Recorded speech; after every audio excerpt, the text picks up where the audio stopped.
నమస్తే అండి. Welcome back to Ashwini thoughts.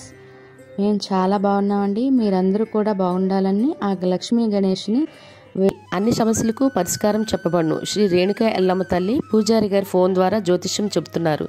భార్యాభర్తల సమస్యలు, ప్రేమ సమస్యలు, నమ్మిన వారు దూరం కావడం, అనుకున్న పనులు కాకపోవడం, డబ్బు సమస్యలు, వ్యాపారంలో నష్టం రావడం, ఆరోగ్య సమస్యలు, కుటుంబ సమస్యలు, ఇంకా ఎటువంటి సమస్యలున్నా ప్రేమ సమస్యలు, భార్యాభర్తల సమస్యలకు ప్రత్యేకమైన పూజలు చేస్తున్నారు. దూరంలో ఉన్న వారికి ఫోన్ ద్వారా జ్యోతిష్యం చెప్తున్నారు. WhatsApp number 9515466718. ఈరోజు పంచాంగం ఫిబ్రవరి 1, 2025 శనివారం. ఈరోజు తిథి నక్షత్రం ఏంటి, అదే సమయం వరకు ఉంది. ఈరోజు శుభ అశుభ గడియలు ఏంటి, వీటితో పాటుగా ఈరోజు మంచిదేనా అనే విషయం కూడా చూద్దామండి. స్కిప్ చేయకుండా వీడియో ఎండింగ్ వరకు చూడండి. శ్రీ క్రోధనామ సంవత్సరం ఉత్తరాయణం, శిశిర ఋతువు, మాఘమాసం, శుక్లపక్షం. సూర్యోదయం ఉదయం 6:38 సూర్యాస్తమయం సాయంత్రం 6:04. మరి ఈరోజు తిథి ఏంటి, అదే సమయం వరకు ఉంది. ఇప్పుడు చూద్దాము. ఈరోజు తిథి మాఘ శుక్ల తదియ తిథి జనవరి 31, శుక్రవారం సాయంత్రం 4:19 అండి.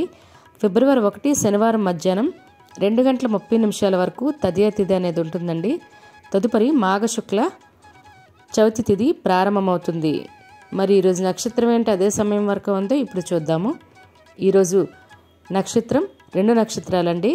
ముందుగా శతభిషం ఫిబ్రవరి 1 శనివారం ఉదయం 7:06 వరకు ఉంటుంది.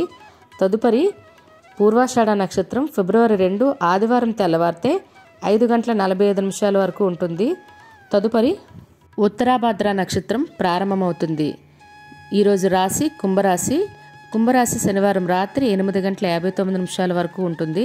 తదుపరి మీనరాశి ప్రారంభమవుతుంది.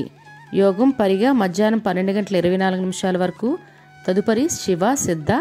కరణం గర ఉదయం 11:40 వరకు. తదుపరి వణిజ రాత్రి 10:28 వరకు. తదుపరి విష్టి భవ. చూసారు కదండి. ఇప్పుడు ఈరోజు శుభ అశుభ గడియలు చూద్దాము. ముందుగా అశుభ గడియలు చూద్దాము. అశుభ గడియల్లో ముందుగా వర్జం మధ్యాహ్నం 1:08 అండి. మధ్యాహ్నం 2:39 వరకు. దుర్ముహూర్తం ఉదయం 6:35 అండి. ఉదయం 8:05 వరకు దుర్ముహూర్తం అనేది ఉంటుంది. రాహుకాలం ఉదయం 9 గంటల నుండి ఉదయం 10:30 వరకు. యమగండం మధ్యాహ్నం 1:30 అండి. మధ్యాహ్నం 3 గంటల వరకు యమగండం అనేది ఉంటుంది. కులిక కాలం ఉదయం 7:09 అండి. ఉదయం 8:30 వరకు. ఇవన్నీ ఈరోజు శుభ సమయాలండి. మరి ఇప్పుడు ఈరోజు శుభ సమయాలు అనేవి చూద్దాము. శుభ సమయాల్లో ముందుగా బ్రహ్మముహూర్తం తెల్లవారితే 5:15 అండి. ఉదయం 6:03 వరకు. అమృత గడియలు రాత్రి 10:40 అండి. రాత్రి 12:12 వరకు. అభిజిత్ ముహూర్తం మధ్యాహ్నం 12:07 అండి. మధ్యాహ్నం 12:52 వరకు. ఇవన్నీ ఈరోజు శుభ సమయాలండి. మరి ఇప్పుడు ఈరోజు ప్రశ్న అనేది ఇప్పుడు చూద్దాము. ఈరోజు ప్రశ్న, అర్జునుడు శివుని గురించి తపస్సు చేసిన ప్రాంతం ఏది? Option A Indrakeeladri, B Simhadri, C Himadri. మీకు కరెక్ట్ సమాధానం తెలిస్తే కామెంట్ బాక్స్లో కామెంట్ చేయండి. మీరు కూడా ప్రశ్న అడగాలంటే అశ్విని రాపేటి ఇన్స్టా పేజ్లో తెలుగులో మీ ప్రశ్న, మీ జిల్లా పేరు, మీ ఊరు పేరు పెట్టి, మీ పేరు పెట్టి ప్రశ్న అయితే అడగండి. మరి నిన్నటి అడిగిన ప్రశ్నకు సమాధానం, భీముడు కీచకుడిని ఎక్కడ వధించెను? ఆప్షన్ బి నర్తనశాల అండి. ఒకరైతే ఆ నర్తనశాల పేరు కూడా కామెంట్ చేశారు. దానికి ఉన్న పేరు చాలా బాగా చక్కగా చెప్పారండి. మరి ఇదే ప్రశ్న మీ కుటుంబ సభ్యులు, పిల్లల్ని అడిగి వాళ్ళకు కూడా పురాణాల పట్ల అవగాహన అనేది పెంచండి.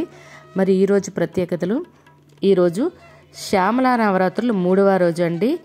ఈరోజు అమ్మవారు నకుల శ్యామలాదేవి అలంకరణలో భక్తులకు దర్శనమిస్తారండి. మీ దగ్గరలో రాజశ్యామలాదేవి అమ్మవారి గుళ్ళు ఉంటే తప్పకుండా దర్శనం చేసుకోండి. ఎటువంటి కోరికలైనా, ఎలాంటి అవసరాలున్నా తప్పకుండా నెరవేరుతాయండి. ఇవి గుప్త నవరాత్రులు. ఒకరికి చెప్పి చూస్తుండగా అయితే ఈ పూజలు చేయరు, అదొకటి గమనించగలరు. అదేవిధంగా ఈరోజు మార్కండేయ ఋషి జయంతి, మరియు ఈరోజు భారతీయ తపాలా బీమా దినోత్సవం, మరియు భారతీయ తీర రక్షక దినోత్సవం, మరియు ఈరోజు అంతర్జాతీయ మరణశిక్ష వ్యతిరేక దినోత్సవం, మరియు ఆస్ట్రోనాయిట్ కల్పనా చావ్లా గారి వర్ధంతి ఈరోజు, మరియు నటుడు కమీడియన్ సుధాకర్ గారు, కమీడియన్ బ్రహ్మానందం గారు, మరియు నటుడు జాకీ షరీఫ్ మరియు క్రికెటర్ అజయ్ జడేజా మరియు గాయని రమ్య బెహ్రా వీళ్ళ పుట్టినరోజు అండి ఈరోజు. వాళ్ళకి మన ఛానల్ తరపున పుట్టినరోజు శుభాకాంక్షలు అయితే తెలియజేస్తున్నాను. ఇవి ఈరోజు ప్రత్యేకతలు. మరి ఇప్పుడు ఈరోజు మంచిదేననే విషయం చూద్దాము.